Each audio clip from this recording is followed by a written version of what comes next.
My name is Royce Goldman, and I had the privilege of being a colleague and a friend of Sylvia for many, many years. And I was also a parent of a child in her classroom. I want to say thank you to Ruth for letting me give my feelings today. It means a lot to me. When I thought about contributing to today's celebration of Sylvia Miyashiro's life, it struck me, with a bit of a suggestion from Ruth, that to fully appreciate Sylvia's legacy, we may try to, for a moment, experience Mrs. Miyashiro through the eyes of her students, or to put it more accurately, through the eyes of her children. For although Sylvia had not given birth to her children, she had an uncanny ability to see each one with a parent's keen eye. She knew every child's unique needs, celebrated their special gifts, and often uncovered hidden talents.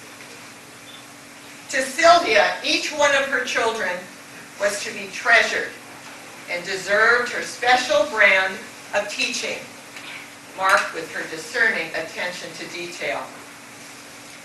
She saw in their faces the promise of their future achievements, and steadfastly believed that every child was capable of realizing his or her greatest potential.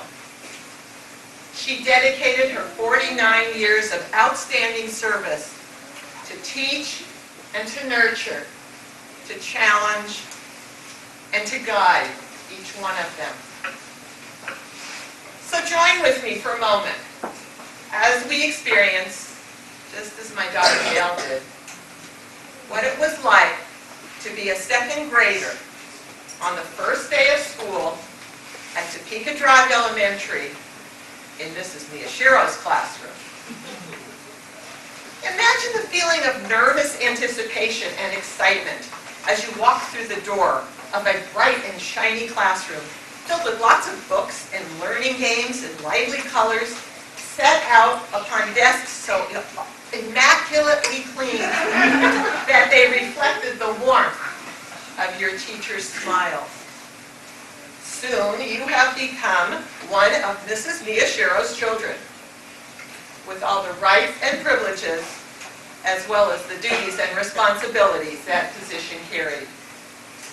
The world outside of the classroom walls may at times be very busy, perhaps overwhelming and a bit chaotic, but the security and safety of Mrs. Miyashiro's quiet demeanor and graceful manner is always there for you.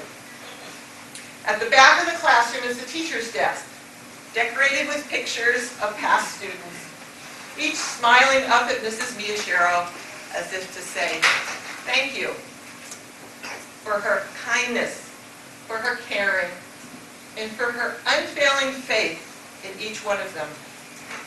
A furry gray cat sleeps peacefully, curled up in its own place on a side table. Everything and everyone in that classroom had their own respective, carefully organized area. And everyone is expected to work together and keep it that way. Mrs. Miyashiro will challenge you to do your best on her lessons in reading skills, writing conventions, and math-solving problems.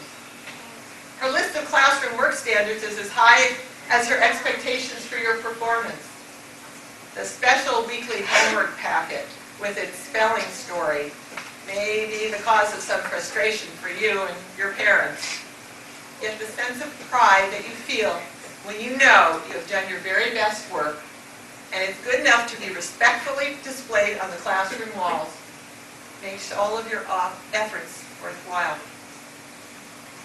By the end of that second grade year, I could see a definite change in Gail. She was more self-assured and independent. Sylvia encouraged me to let her go and send her off to the magnet. I didn't know who missed seeing Gail each day, more whether it was me or whether it was Sylvia. But she would be always there, following Gail's progress, wanting to know the latest news, about her and celebrating her achievements. Sadly, Sylvia was too ill to attend Jason and Gail's wedding. When I visited her for the last time, I tried to give her a synopsis of the wedding, with all of its joys and a few humorous mishaps thrown in to perhaps make her smile. For just a moment, she seemed to be transported back in time to the Sylvia I knew and loved as she listened to the story. I know that Gail was only one among many of her children for whom Sylvia kept in a special place within her heart. It may sound odd, but in a way I feel she was a parent to all of us. She was our colleague, our friend, our mentor, our supporter, our cheerleader. She embodied all of the qualities of a loving and compassionate parent. So it seems quite fitting to celebrate her life on this Mother's Day weekend. When I asked myself, who was Sylvia Miyashiro? I remember her achievements. President of Delta Kappa Gamma Society chapter, outstanding member of the year, and tireless worker for that organization. When I ask myself, who is Sylvia, I think of her smile and the twinkle in her eye whenever we would get together. Yet when I ask myself, who will she always be, I can only reply that a bit of her essence, her life force, will always be within my heart, and I will forever cherish having known and loved her. I hope that each of one of us, I'd like to believe, has a bit of Sylvia within us still. And I wish that each of us, as we go about our daily lives, can carry on all of her good work, sort of pay it forward, as it were. I think that would be a fitting tribute to a life well lived.